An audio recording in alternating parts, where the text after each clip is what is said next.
샬롬 샬롬 샬롬 샬롬 샬롬. 하나님 사랑합니다. 여러분 주 안에서 사랑합니다. 하나님의 도우심으로 살아남은 우리나라에 대해서 우리 함께 말씀하고 접목해서 바라보도록 합니다.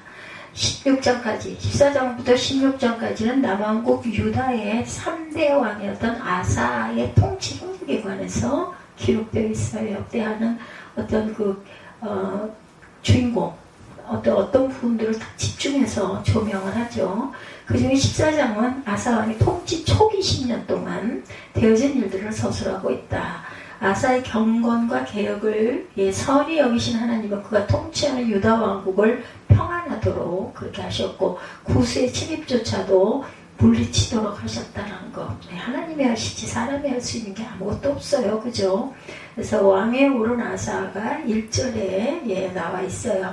아비아가 그의 조상들과 함께 누움에 2대 왕이 돌아갔죠. 다윗성에 3년인가 사역하고 돌아가요. 장사되고 그의 아들 아사가 대신하여 왕이 되었다. 이렇게 설명하고 있습니다. 아사는 유다의 3대 왕으로 41년간 엄청 길게 통치했어요. 열왕기상 15장 9절에서 10절에 증거하고 있습니다. 그 이후 종교 계획을 단행합니다. 10년 동안 그 땅이 평안하였다. 1절에 그렇게 얘기하고 있죠. 그러나 남색하는 자를 쫓아내고 우상을 타파하고 심지어 어머니 마아가가 우상을 섬기자 태우의 위를 패하고 그 우상을 찍어 부살했다. 자기 어머니인데도. 그러나 히스기야나 요시야처럼 산당을 온전히 없애지는 못해요. 그게 있는 바람에 또 계속 반복이 되죠. 그리고 그런 하나님께서 평안을 주신 동안 성읍을 건축하고 국가를 정비할 수 있었고 1절에서 8절까지 증가하고 있습니다. 구스사람 세라가 100만 대군과 병거 300대를 가지고 침략했을 때 하나님을 의지하여 이들을 물리칠 수가 있었던 사건이 9절부터 15절까지 나와 있습니다. 2절 봅니다. 아사가 그의 하나님 야훼 보시기에 선과 정의를 행하여 이방제단과 산당을 없애고 주상을 깨뜨리며 아세라상을 찍고 유다 사람들에게 명하여 그 조상들의 하나님 야훼를 찾게 하며 그의 율법과 명령을 행하게 하고 또 모든 유다 성읍에서 산당과 태양상을 없애매 나라가 그 앞에서 평안함을 누리니라. 야훼께서 아사에게 평안을 주셨으므로 그 땅에 평안하여 여러 해 싸움이 없는지라 그가 견고한 성읍들을 유다에 건축하니라. 건축도 많이 하죠. 7절에 아사가 일찍 유다 사람에게 이르되 우리가 우리 하나님 야훼를 찾았으므로 이 땅이 아직 우리 앞에 있나니 우리가 이 성읍을 건축하고 그 주위에 성곽과 망대와 문과 빗장을 만들자. 우리가 주를 찾았으므로 주께서 우리 사방에 평안을 주셨느니라 하고 이에 그들이 성읍을 형통하게 건축하였더라. 아사의 군대는 유다 중에서 큰 방패와 창을 잡는 자가 30만 명이요 베냐민 중에서 작은 방패를 잡으며 활을 당기는 자가 28만 명이라. 그들은 다 큰 용사였더라. 구스 사람 세라가 그들을 치게 하여 군사 100만 명과 병거 300대를 거느리고 마레사 이름에 아사가 마주 나가서 마레사의 스바다 골짜기에 전열을 갖추고 아사가 그의 하나님 야훼께 부르짖어 이르되 야훼여 힘이 강한 자와 약한 자 사이에는 주밖에 도와주리가 없사오니 우리 하나님 야훼여 우리를 도우소서. 우리가 주를 의지하오며 주의 이름을 의탁하옵고 이 많은 무리를 치고 왔나이다. 주는 우리 하나님이시오니 원하건대 사람이 주를 이기지 못하게 하옵소서 하였더니 야훼께서 구스 사람들을 아사와 유다 사람들 앞에서 치시니 구스 사람들이 도망하는지라. 아사와 그와 함께한 백성이 구스 사람들을 추격하여 그랄까지 이르매 이에 구스 사람들이 엎드러지고 살아남은 자가 없었으니 이는 야훼 앞에서와 그의 군대 앞에서 패망하였습니다. 노력할 물건이 매우 많았더라. 야훼께서 그날 사며 모든 성읍 백성을 두렵게 하시니 우리가 그의 모든 성읍을 치고 그 가운데 있는 많은 물건을 노력하고 또 짐승 지키는 천막을 치고 양과 낙타를 많이 이끌고 예루살렘으로 돌아왔더라. 전쟁이 한번 일어나면 전리품들이 이렇게 많아져서 부강해진다라는 거죠. 아사가 이렇게 해서 등극을 한 내용, 14장 전체의 내용이었어요. 그 앞에 그 아버지 선왕 아비다가 죽어 다윗성에 장사된 후 그 아들 아사가 왕에 오르죠. 3대 왕입니다. 아사 왕은 그 1대와 2대 두 왕과 삼업 대조들은 그 대조가 되는 통치의 기록을 하는데 르호보암과 아비야는 하나님을 경외하되 잠시뿐이었고 각종 우상 산당들을 허용하고 백성들의 무속신앙을 방치했는데 아사 왕은 오직 이스라엘의 하나님 야훼를 향하도록 백성의 신앙을 가로잡아 나갑니다. 예, 왕위에 오른 아사에 대해서 일절 설명이 있었어요. 아비야가 그의 조상들과 함께 누움에 다윗성에 장사되고 그의 아들 아사가 대신하여 왕이 되니 그의 시대에 그 땅에 그 10년 동안 평안 아니라 41년 동안 통치했다 이렇게 증거하고 있죠. 야훼는 자비하신 하나님이에요. 신명기 4장 31절에 내 하나님 야훼는 자비하신 하나님이시라. 그가 너를 버리지 아니하시며 너를 멸하지 아니하시며 내 조상들에게 맹세하신 언약을 잊지 아니하시니라. 아사 왕의 종교 계획입니다. 솔로몬의 통치 말기부터 시작된 우상 숭배는 아사 즉위 시에는 거의 유대 전역으로 퍼져나갑니다. 그리하여서 아사는 즉위하면서부터 바로 계획을 단행하되 특히 종교의 그 정책 부분에서 일대의 혁신을 일으켰죠. 그의 종교개혁은 외적으로는 우상 자체를 파괴하는 것이었고 내적으로는 백성들로 하여금 하나님의 율법을 준수하게 하는 것으로 이렇게 장치를 하고 있어요. 주상과 아세라상을 찍어내죠. 3절에 이방제단과 산당을 없애고 주상을 깨뜨리며 아세라상을 찍고 힘써서 지켜야 할 율례가 또한 시편 99편 7절에 야훼께서 구름 기둥 가운데 그들에게 말씀하시니 그들은 그가 그들에게 주신 증거와 율례를 잘 지켰도다. 율례를 잘 지켜내야 되겠죠. 그래서 하나님께서 어떻게 하셨어요? 평안을 주셨다. 5절에 아사 시대는 유다 왕국이 평안했어요. 이는 아사가 모든 우상을 철폐하고 성읍에서 산당과 태양상을 없애고 오로지 야훼를 구하였기 때문이다. 이러한 아사의 개혁으로 인해서 나라가 평안합니다. 이는 지도자의 신앙이 조직체의 운명을 좌우함을 보여주죠. 그리고 진정한 평안은 하나님의 뜻대로 할 때 가능하다는 것과 또한 모든 평안이 하나님으로부터 나온다는 것을 우리가 알 수가 있다. 야훼를 찾고 그분을 바로 섬기면 야훼께서 친히 평안을 주신다. 나의 힘이신 야훼 내가 주를 사랑하나이다. 우리가 이렇게 고백하지 않아요? 네, 그렇죠. 시편 18편 1, 2절이죠. 야훼는 나의 반석이시오 나의 요새시오 나를 건지시는 이시오 나의 하나님이시오 내가 그 안에 피할 나의 바위시오 나의 방패시오 나의 구원의 뿌리시오 나의 산성이시로다. 우리의 그 평화이신 그 여호와 하나님 사사기 6장 24절에 기드온이 야훼를 위하여 거기서 제단을 쌓고 그것을 야훼 샬롬이라고 하였더라. 그것이 오늘까지 아비에서 그 사람들에게 속한 오브라에 있더라라고 얘기하시면 아비에셋 사람에게 속한 오브라에 있더라. 야훼를 찾는 자에게 이렇게 평안을 주신다고. 역대하 15장 15절에도 온 유다가 이 맹세를 기뻐한지라 무리가 마음을 다하여 맹세하고 뜻을 다하여 야훼를 찾았으므로 야훼께서도 그들을 만나 주시고 그들의 평안을 주셨더라. 아사의 국방정책입니다. 국방에 힘쓰죠. 6절에 증거해서 우리가 읽었습니다. 야훼께서 아사에게 평안을 주셨으므로 그 땅이 평안하여 여러 해 싸움이 없는지라 그가 견고한 성읍들을 유다에 건축하니라. 평안한 시절이 찾아왔어요. 국방에 힘쓰죠. 진정한 평안은 것을 올바르게 유지하고자 노력하는 자에게 계속적으로 주어진다. 아사왕은 태평 성대를 들고 있을 동안에 얻은 평안을 함부로 방임하지 아니합니다. 그는 성읍을 건축하며 국방을 튼튼히 하는 일에 전력을 쏟았고 이러한 아사의 국방 정책은 성도에게 좋은 교훈이 되죠. 진정한 신앙인은 하나님으로부터 받은 은혜를 잃어버리지 않기 위해서 부단한 자기 훈련을 해야 된다. 방어 체제를 구축합니다. 역대하 14장 7절에 아사가 일찍이 유다 사람에게 이르되 우리가 우리 하나님 야훼를 찾았으므로 이 땅에 아직 우리 앞에 있나니 우리가 이 성읍들을 건축하고 그 주위에 성곽과 망대와 문과 빗장을 만들자. 우리가 주를 찾았으므로 주께서 우리 사방에 평안을 주셨느니라 하고 이에 그들이 성읍을 형통하게 건축하였더라. 솔로몬이 구축한 성읍이죠. 역대하 8장 5절에 또 왕 베드론과 아랫 베드론을 건축하되 성벽과 문과 문비장이 있게 하여 견고한 성읍으로 만들었다. 이렇게 얘기하고 있습니다. 윗 베드론, 아랫 베드론을 건축했다. 얘가 아사의 군대에 대해서 8절에 증거하죠. 아사의 군대는 유다 중에서 큰 방패와 창을 잡는 자가 30만 명이요 베냐민 중에 작은 방패를 잡으며 활을 당기는 자가 28만 명이라 그들은 다 큰 용사더라. 이렇게 증거하고 있어요. 이렇게 큰 용사의 군대다. 아비야의 군대는 40만이다 라고 역대하 13장 3절에 아비야는 싸움에 용감한 군사 40만 명을 택하여 싸움을 준비하였고 여로보암은 큰 용사 80만 명을 택하여 그와 대진하였다 이렇게 얘기하고 있습니다.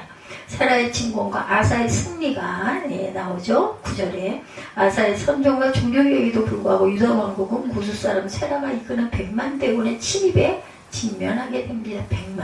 구스 사람의 에디오피아 사람을 가리키는데 여기서 에디오피아는 지금 에디오피아가 아니라 수단, 애굽의 남쪽 지역을 가리킨다. 세라는 유다 군대보다 훨씬 많은 100만 대군과 병거 300승을 이끌고 유다를 침략해 들어와요. 세라의 침공을 경건한 자들에게 시련이 있음을 가르쳐 줍니다.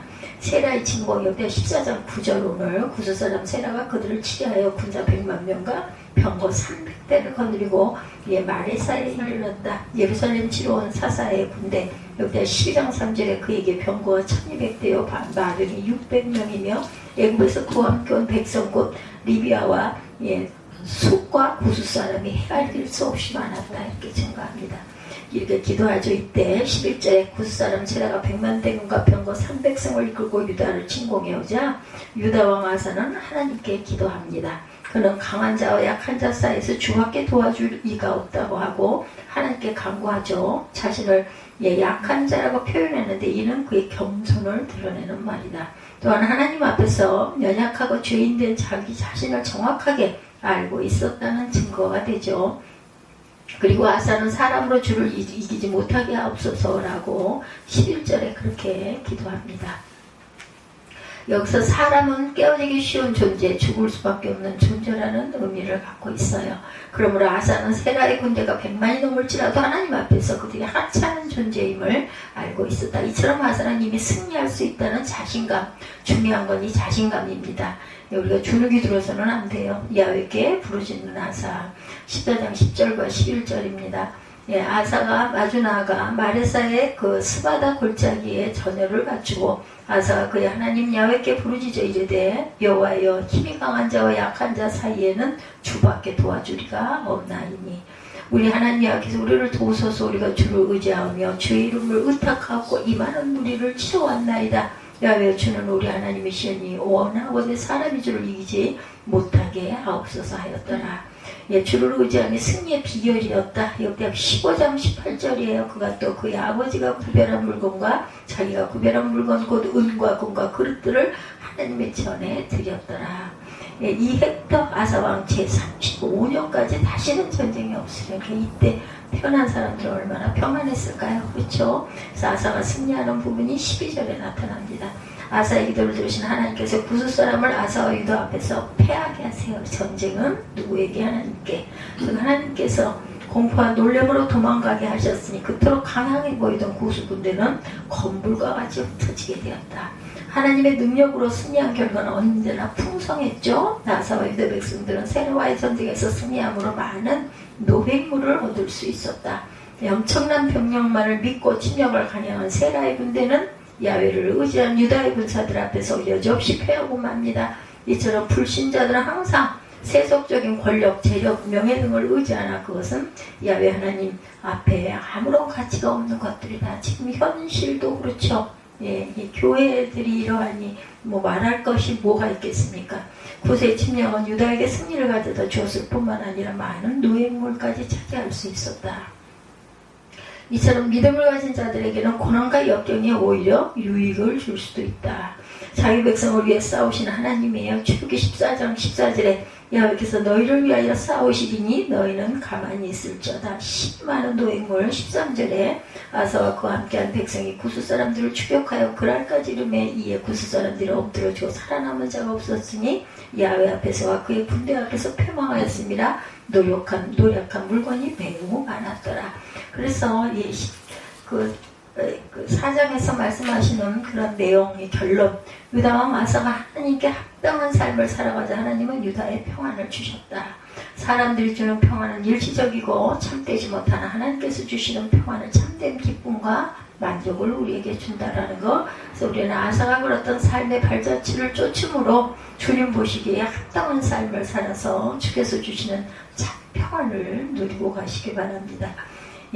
우리나라 어땠나요? 하나님의 도우심으로 살아남은 한국이죠. 야외여 우리를 도우소서. 9절에서 오늘 보면 13절까지 내용이죠. 하나님의 도우심으로 우리나라가 지금까지 이렇게 살아갈 수 있었고 평안했는데 정말 불안한 시국을 지금 현재 가고 있어요. 유다 왕 아사가 통치할 때 구스 사람 세라라고 했는데 구스는 이집트다라고 보면 된다. 왕이라는 그 말이 없는 것을 보면 세라는 이집트 장군으로 짐작이 돼요. 이집트 세라 장군이 100만 군사를 이끌고 유다 나라를 침략하죠. 유다 나라는 이에 대항할 힘이 없었어요. 나라가 망할 큰 위기였습니다. 그래서 아사왕은 활주고 어찌할 방법이 없죠. 하나님께 기도하죠. 11절에 힘이 강한 자와 약한 자 사이에는 주밖에 도와주리가 없사오니 우리 하나님 야외여 우리를 도우소서. 이 기도에 하나님이 도우시죠. 그래서 도저히 이길 수 없었던 전쟁인데 기적적으로 이기고 나라를 지키게 되었다. 역사에는 이와 같이 하나님의 기적적인 도움으로 나라를 지킨 역사가 종종 있고 대표적인 것이 우리나라 6.25 전쟁입니다. 1950년 6월 25일 새벽 4시에 북한이 남한을 침공해서 서울이 3일 만에 함락이 돼요. 3일 만에. 한 달도 못 돼요. 남한 전체가 짓밟히고 부산만 남죠. 당시에 북한은 소련의 지원과 모택동의 협력으로 지상군 20만 명, 비행기 200대, 대포 400여 명, 탱크 240대로 무장해서 총공격을 강행하죠. 북한 이런 일이 또 일어나면 안 될 겁니다. 이에 비해서 한국군은 지상군 10만 명, 군이 6만 명이고 경찰이 4만 명이었다고 이렇게 표기되어 있습니다. 탱크는 한 대도 없었고 탱크를 부술 수 있는 야포나 대포도 없었다고 그래요. 더구나 6월 25일은 일요일이었죠. 군의 3분의 1이 휴가와 외박으로 나간 상태에서 기습을 당한 거죠. 도저히 이길 수 없는 전쟁. 그러나 결과적으로 하나님의 도우심으로 나라를 지키게 됩니다. 우방국의 은혜로. 그렇죠. 하나님께서 붙드신 거죠. 6.25 전쟁에서 초기에 남한이 참패한 원인, 정치적으로는 안정되지 못한 상황이었고 일제 36년간의 일제하에 해방이 되었지만 정치적으로 나라가 안정되지 못하던 데 6.25 전쟁이 일어났다. 그 틈을 탔겠죠. 북한은 공산당이 독재 체제를 이루었지만 남한에는 끊임없이 남노당 세력들이 나라 곳곳에서 게릴라전을 펴고 반정부 세력들이 반란을 일으키는 그런 때, 이때 일어난 반란이 제주도의 4.3 사건, 1948년 4월 3일이어가지고 4.3 사건입니다. 제주 4.3 사건은 제주도에서 5월 10일 총선거를 하지 못하도록 하는 조직적인 반란 사건이었다고 합니다. 그리고 여수 순천 반란 사건, 1948년 10월 19일, 이름만 들어봤어요. 여수 순천 반란 사건, 또 영천, 보건산, 지리산 등 여러 곳에서 북한에서 훈련받은 공산당 빨치산들이 지역 빨치산과 연합해서 소규모 전쟁을 하고 있었던 그러한 때, 그래서 이승만 정부가 1948년에 수립이 되었지만 나라를 다스릴 수 있는 체계를 갖추지 못한 상태의 6.25가 일어난 거죠. 북한의 남침에 대한 대비가 전혀 없었다. 북한의 김일성은 한반도를 공산화하기 위해서 철저히 준비를 했고, 북한은 전쟁 개시 1년 전부터 사실상 전시체제로 들어가 있었다라는 겁니다. 북한은 중학 이상의 모든 학교에 배속 장교를 두어서 학생들을 훈련시켰고, 북한 전역에 조국 보위 후원회를 조직하고 17세부터 40세까지 모든 남녀를 동원해서 강제로 군사훈련을 실시했다고 합니다. 그리고 모든 준비를 철저히 한 후에 6월 25일 아침 새벽에 날을 잡아서 정확하게 침략을 하죠. 반면에 남한은 북한이 설마 남침하리라고는 생각을 못하고 있었던 거라네요. 같은 민족이라고 생각해서일까, 대비가 전혀 되지 못했다. 한국군 수뇌부에 석연치 않은 부분들이 많이 있었다고 합니다. 첫째는 전방에 있는 정보원들이 북한의 대규모 남침할 거라는 보고를 수없이 했음에도 불구하고 군 수뇌부가 이를 무시했다고 하죠. 둘째는 각 사단장과 연대장들이 전쟁이 일어나기 2주 전에 대규모 인사 이동을 시킵니다. 전방에 있던 사단장들은 후방으로 보내고, 후방에 있던 사단장들은 전방으로 보내고, 전방 부대는 후방으로, 후방 부대는 전방으로. 엉망진창인 상태네요. 이것을 당시 국군 수뇌부의 간첩들이 있어서 북한이 남침하기 유리하도록 환경을 조성해놨다, 이렇게 얘기한다고 그래요. 셋째는 전쟁 전에 북한의 거짓 평화 공세가 요란합니다. 그래서 1950년 6월 24일 비상사태를 해제하고 전방에 있는 국군 장병들 절반을 휴가를 보내고 6월 24일 저녁에는 군 고위부 간부들을 서울로 불러서 6월 25일 새벽까지 댄스 파티들을 열었다고 그래요. 그리고 그날 새벽에 공산군이 남지, 이건 완전히 어떤 그 음모에 빠진 거네요, 내용이. 그죠? 이스라엘 6.25 전에 한국군 모습을 보면서 수상한 모습들이 많죠. 제가 또 이렇게 다시 한번 읽어봐도 이거는 문제가 있어요. 함정에 빠진 거죠. 그래서 북한의 남침에 전혀 대응하지 못할 수밖에 없었다. 그래서 전쟁이 일어난 얼마 후에 부산 이론만 겨우 나고 전국이 북한군의 분화에 짓밟히게 됩니다. 김일성의 승리는 확실하게 보였죠. 대한민국은 이제 지구상에서 사라질 운명에 처했어요. 만약 이때 우리나라가 저 큰 통일이 되었다면 기가 막히죠. 지금의 북한 모습이 우리의 모습이다. 자유와 평등도 없고 종교의 자유도 없고 인권도 전혀 없는 생지옥의 나라가 되었을 것이다. 근데 이런 위기에 하나님의 도우심이 일어나죠. 전 세계를 역전시키고 서울을 수복하고 다시 회복시킬 수 있었던 것은 기적이 아닐 수가 없습니다. 이것은 전적으로 하나님의 보호하심과 지키심의 기적의 역사다. 그래서 대한민국을 지킬 수가 있었다. 어떻게 그런 위기에서 우리가 살아남을 수가 있었을까? 남한이 6.25 전쟁에서 살아남은 기적, 미군과 유엔군의 신속한 참전을 결정한 것이 기적이다. 미군의 트루먼 대통령은 한국의 침략을 받았다는 보고를 받고 하나님 앞에 간절히 기도한 후에 한국을 도우라고 명령함으로, 그 당시 일본에서 사령관으로 있던 메가다 장군을 중심으로 한 부대가 일본에서 부산으로 바로 들어오죠. 자기 나라 일도 아닌데 그렇게 신속하게 미군의 파병 결정을 한 것이 기적이죠. 트루먼은 미군의 참전 결정에 10초도 안 걸렸다고 그의 회고록에 말하고 있습니다. 그리고 트루먼은 이렇게 혼자 말했다고 하네요. 하나님에게 맹세코 그 자들이, 공산주의자들이 대가를 치르도록 해주겠어. 트루먼의 결정이 그의 신앙의 중요한 요소였다라는 거죠. 그러나 이 결정은 결코 쉬운 일이 아니었을 것입니다. 자신의 결심에 따라서 전쟁이 확대되고 미국 국민이 한국 땅에 가서 죽어야 하는데, 그렇죠. 트루먼 대통령은 생전 자신이 내린 결정 가운데 한국 전쟁 참전이 가장 어려운 결정이었다, 이렇게 회고했다고 그래요. 과거에 미국이 이런 신속한 파병 결정은 없었다고 합니다. 만약 미국이 조금만 일주일 정도만 파병을 미뤘어도 한국은 그만 적화가 되고 말았을 것이다. 그 당시 트루먼은 한국을 지켜내야 할 아무런 의무가 없었어요. 그래서 무슨 상관이 있었겠어요. 당시 미국은 한국은 미국이 싸워서까지 보호할 만한 전략적 가치도 없는 곳이라는 판단을 내려놓고 있었다고 그러네요. 그런 점에서 트루먼의 파병 결정은 예외적인 조치였고, 트루먼의 결정은 하나님의 도움이 없이는 되지 않을 기적적인 사건. 또 유엔 안보에서 유엔군 파병 결정을 하는데 상임이사국, 이건 우리가 저도 어린 날부터 아는 부분이죠. 신탁 통치 이사회 5개 나라가 의견을 모아야 가능한 그런 사항이었는데 5나라 중 한 나라라도 반대하면 결정할 수가 없었던 그때 소련 대표가 불참하는 바람에 거부권을 행사했다면 유엔군의 참전은 불가능했을 건데, 그때 이상하게 유엔 안보리 회의에 소련 대표가 불참했고, 그래서 미국, 영국, 프랑스, 중국이 유엔군 파병을 만장일치로 겨울이 함으로 유엔군이 우리나라에 파견이 되어 북한군과 싸우게 되었다는 이것이 기적이에요. 기적 중에 기적입니다. 어떻게 소련 대표가 그 중요한 회의에 불참했을까? 나중에 밝혀진 바로는 소련 독재자 스탈린이 밀리크 유엔 대사에게 회의 참석자 가다가 자동차 사고가 납니다. 그래서 안보리사에 불참하도록 지시했다라는 그 내용이 나중에 드러났다고 합니다. 한반도의 7월은 비가 많은 장마의 계절인데 그해의 여름은 대체로 날씨가 계속 좋아서 미군의 항공기가 거의 매일 작전을 수행할 수 있었던 것도 기적이다. 한반도 7월이 장마철이죠. 장마철에 비가 오면 앞이 보이지 않으므로 유엔의 비행기가 뜰 수가 없었다고 그래요. 그래서 폭격도 할 수가 없었는데 그해 7월은 장마가 예외적으로 짧았고 좋은 날씨를 계속 유지했다. 그래서 미군 폭격기가 북한 보급로를 많이 차단할 수 있었다고 합니다.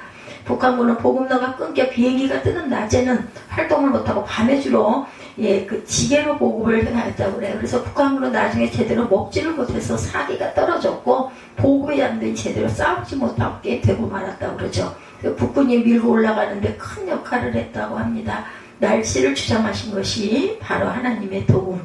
북한군이 서울을 점령하는 약 일주일간 이유 없이 지체하는 것이 또한 기적이었다고 그러네요. 1950년 6월 25일 새벽에 남침을 시작한 북의 인민군이 28일 새벽에 서울을 점령했어요. 근데 한강다리가 폭파되었다 해도 무슨 방법을 써서라도 한강을 넘어 남으로 진격해야 하는데 그들은 서울 진입 후 우물쭈물 일주일 정도를 지체합니다. 그 일주일 시간이 결국 미군이 유엔 연합군이 한반도에 잠입하는 시간을 만들어 주었다는 것.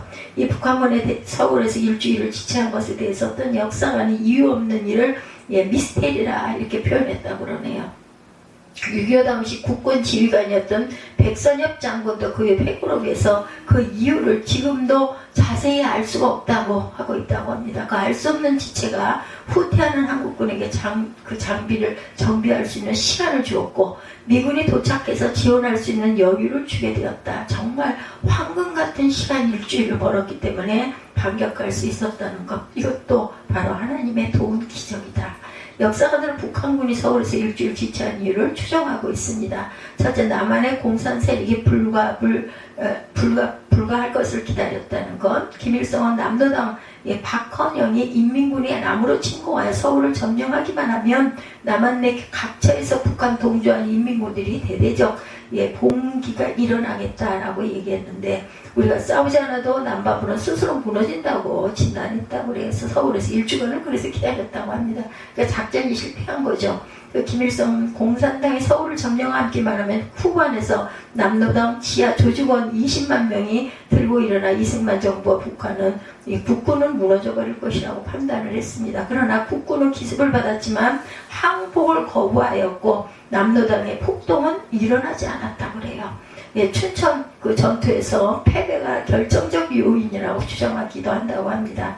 6.25 전날 이상하게 육군본부는 그동안 적군에 발령되어 있던 비상경계령을 해제하고 있었대요. 그러나 춘천 지역을 방어하고 있던 국군 제6사단은 경계령을 해제하지 않았고 장병의 휴가나 외출을 금하고 비상경계 태세를 유지하므로 효과적인 그 초기 전투에서 승리를 거둘 수 있는 그런 원인이 되었다.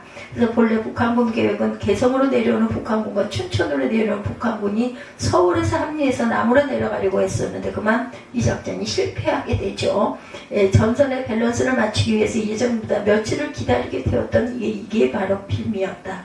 소련이 북한의 신속한 남진을 막았다는 거죠. 이것은 소련의 공산당이 무너지면서 당시의 비밀문서가 공개되면서 드러난 게 진실입니다. 스탈린은 중국의 모택동이 중국을 통일하고 그 세력이 큰 것을 좋게 생각하지 않았고 중국을 견제하는 방법을 한국에서 전쟁을 일으켜서 미국과 중국이 싸우도록 하는 전략을 짰었는데 이것 또한 실패를 하게 되죠. 그래서 김일성이 기습 남침에 여세를 몰아서 단시간에 부산까지 밀고 내려가 한반도 적화 통일을 초기에 성공시켜버리면 미군의 그 한국 상륙이 불가능해지고 미국과 중국이 싸우도록 하는 스탈린의 목적은 이룰 수가 없었다라는 거예요. 이런 여러 가지의 이유들 때문에 우리나라가 지금까지도 이렇게 잘 살아갈 수 있었던 이런 내용들. 그래서 항상 하나님께서 우리를 지키셨다라는 거, 영화도 있고, 인천 상륙작전 메가드 장군, 이 부분에 그 기도도 있었어요. 그래서 10만 명의 생명을 구할 수 있는 방법이 인천 상륙작전이라고 말하면서 밀어붙였던 이런 이유로 인해서 우리나라가 이렇게 지금도 든든하게 서가고 있죠. 그게 바로 애타게 찾던 이런 1시간 50분 동안의 나사의 사건.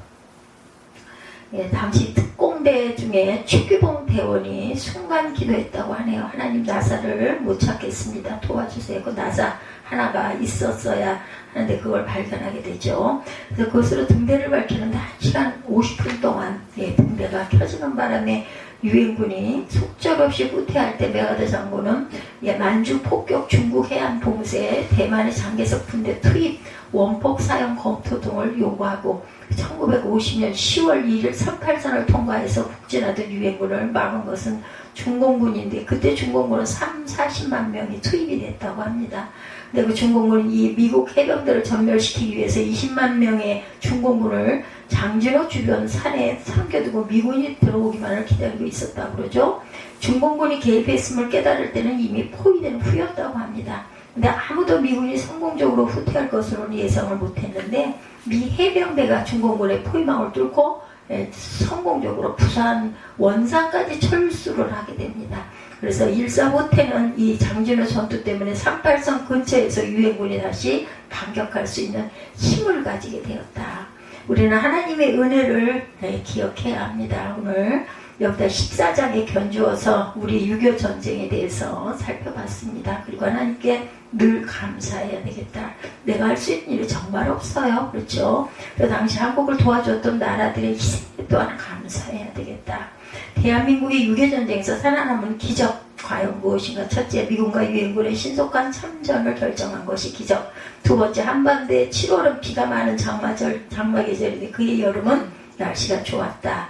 미군의 항공기가 거의 매일 작전을 수행할 수 있도록 도왔다는 것. 세 번째, 북한군이 서울을 점령한 후에 약 일주일간을 이유 없이 지체했던 것이 또한 기적. 작전 실패죠. 대한해협해전에서 해군이 북한 특수부대 투입을 조기에 저지했던 것이 또한 기적이었다. 인천 상륙작전이 성공적으로 이루어질 수 있었던 것도 기적. 원산 철수작전이 이루어진 것도 기적입니다. 이 모든 기적 속에서 하나님이 이 나라를 지키시고 구해주시고 또한 이렇게 구원받은 하나님의 나라가 든든히 서서 가게 했다라는 것. 야훼여 우리를 도우소서. 우리가 이렇게 기도하는 은혜가 있기를 우리 특별히 우리 교회 또한 북한 남북의 하나된 통일을 위해서 늘 기도하는 저와 여러분 되시기를 주님의 이름으로 축복합니다. 기도하시고 축도로 예배를 마치도록 하겠습니다.